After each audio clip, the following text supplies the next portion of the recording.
scientists have explored farther into space than the depths of the Earth. The tremendous heat and pressure deeper into the Earth's interior prevents further exploration. However, different technologies now enable us to be aware of what is going on inside the Earth.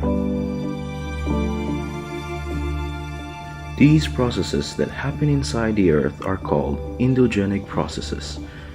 These processes are important parts of the Earth system, for they are the ones that causes changes on the Earth's surface. These processes include the heating of the Earth's interior, formation of magma, and metamorphism of rocks.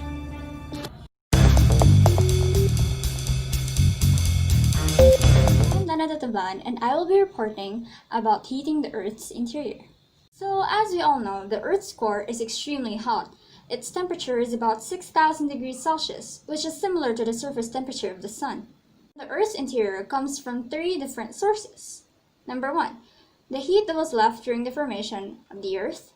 Number 2, the gravitational pressure on the core caused by the tidal forces of the Sun, Moon, and other planets, and the rotation of the Earth. Number 3, the radioactive decay of elements in the core. The Earth was formed around 4.5 billion years ago. Gravity pulled matter together and compressed them to form the Earth. Matter moving at great velocities resulted in the collision of particles which generated heat. This heat was trapped and became the initial heat source in the Earth's interior.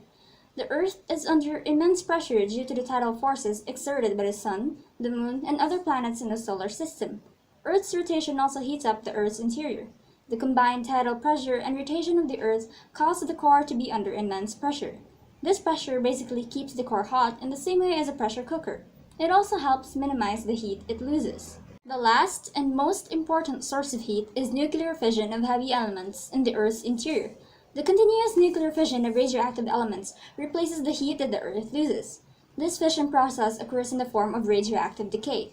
It also creates the convection currents in the mantle that causes the movement of tectonic plates. Hello everyone, my name is Micaela Estoy. So we're gonna be talking about formation of magma. What is magma? Magma is an extremely hot and viscous mixture of molten and semi-molten rocks beneath the surface of the Earth. It can be found from the lower part of the Earth's crust and upper portion of the Earth's mantle. The magma can create new landforms and cause physical and chemical changes in the environment. Differences in temperature, pressure, and structural formation in the mantle and crust can cause magma to form in different ways, an example of which is the compression melting. It is a process in which magma forms due to the decreased rock pressures. It involves the upward movement of the Earth's mostly solid mantle. It happens at divergent boundaries, where tectonic plates separate. The rifting movement causes the buoyant magma below to rise and fill the space of lower pressure. The rock then cools into the new crust. This type of melting process also occurs at mantle plumes, which are small rising columns of hot plastic mantle. When this happens beneath the oceans, plumes form the hotspots that push magma into the ocean floor. Another example is heat transfer. Heat transfer can also form magma when hot liquid pushes itself to the Earth's cold crust. This transfer of heat causes the melting of surrounding rocks into magma. The transfer of heat often happens at convergent boundaries where there's collision of tectonic plates. And lastly, flux melting. It occurs when solid rocks melt into magma through the addition of water or other volatiles, such as carbon dioxide, causing rocks to melt at lower temperatures. Same as heat transfer, this usually happens at subduction zones. Water above the subduction seafloor lowers the melting temperature of the solid rock and forms magma that rises to the surface. Moving on to the next topic, we will be talking about magma after its formation. Hi, my name is Mark Lawrence Katiwalaan from STEM 11A Group 2. There are 2 ways magma leaves the upper mantle and crust. This is either through intrusion or extrusion. Intrusion is any formation of intrusive igneous rocks which is formed from magma that cools and solidifies within the crust of the planet. Magma intrudes using sedimentary rocks. Magma that is crystallized and is found beneath the Earth's crust is called pluton. The pluton forms the intrusive igneous rocks. Some examples of intrusive igneous rocks include diabase, granite, pegmatite, and many more. In contrast to intrusion, extrusion consists of extrusive igneous rocks that form above the surface of the crust. The most common way for magma to reach the Earth's surface is through lava flow. Lava flows through the fissures along the surface during a non-violent volcanic eruption. When the lava cools, it forms volcanic rocks as an extrusive igneous rock and volcanic glass. A violent volcanic eruption can also cause magma to go to the Earth's surface. The ejected magma that solidifies in the air, forming volcanic rocks. This particular volcanic rock is called tephra, also known as volcanic ash. Tephra, together with rocks like pumice, fall to the Earth's surface. Some examples of extrusive igneous rocks include basalt, obsidian, pumice, and many more. This was magma after its formation. Let me now pass it on to the next. I'm Lisa Cordovas, and now we are going to talk about the formation of magma chamber. Magma accumulates in the magma chambers by means of favorable temperature, pressure, and environment. In the Earth's crust, it is where most magma chambers are found. Fracture of the rocks may be seen as a result of magma chambers subjected to extreme pressure. Now, these cracks, called fissures, may become a volcano. In addition, many volcanoes lie on top of magma chambers. The more the magma that seeps into the chambers, the more the pressure that increases in the magma chamber.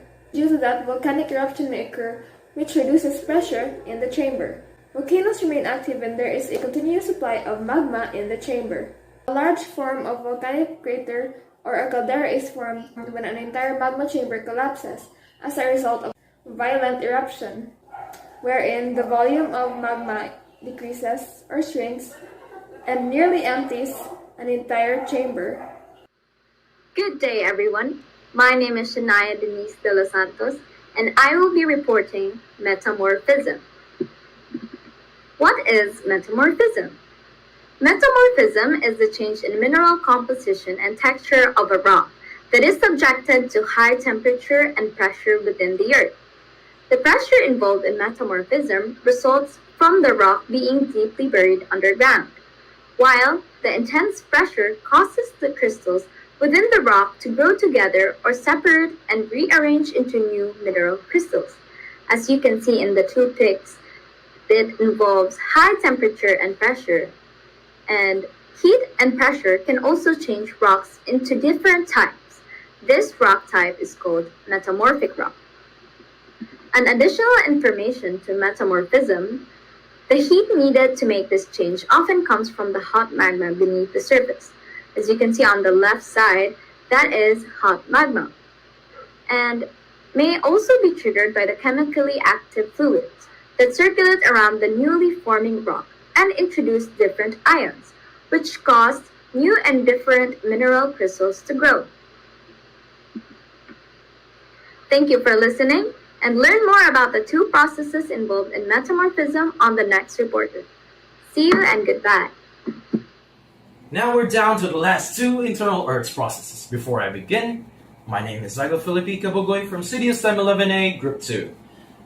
And from the last two internal Earths processes, they are recrystallization and neo-metamorphism. Recrystallization is the process by which crystals are packed together, therefore creating a new crystal structure.